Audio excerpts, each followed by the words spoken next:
Isaiah 9 verse 6. Christmas Day in Bethlehem the child was born. Yeah, the Prince of Peace, Emmanuel, Messiah. Yende ungere wakela mutubarire none ivyo mwabonye gacoro hamwe Yesu yavuka twaraho turabiriye ushaka musozi tuonage turumbuka marayika vuga ni Yesu umwita ijambo canke mana canke ya ivyo vyose yarabisize yambara umubiri ngo je nawe tuze tuvuka irya kabiri ni Yesu numwe si babiri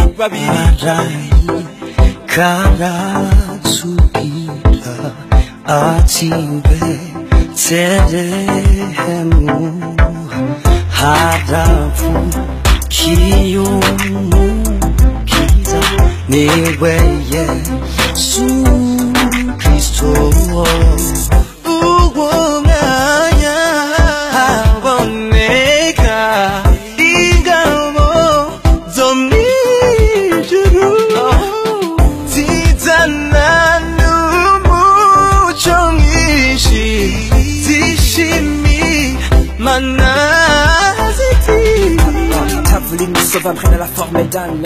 Tu es le prince de la paix, tu n'es pas Malcolm. T'as pas été créé car tu es venu du Père. T'es né pour mourir, pour nous redonner le repère, le repère.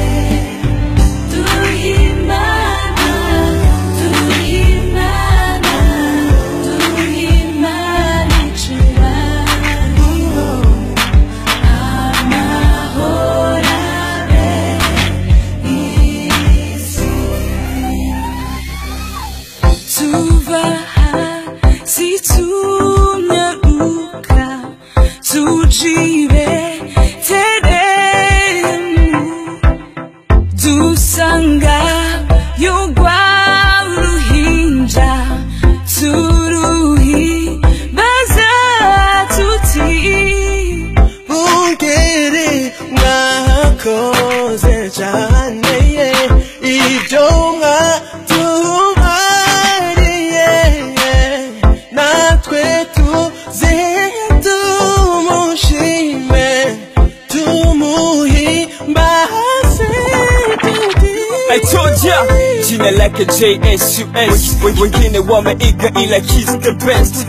Tunda nimemega mega alfa na omega mega bega kwa bega mimi na yeye ni shaka anapeperusha bendera amejitokeza ni ya nigga Yesu zawadi mwaka yeni zawadi milele njia moja na yamini ni Yesu nasonga mbele. I told ya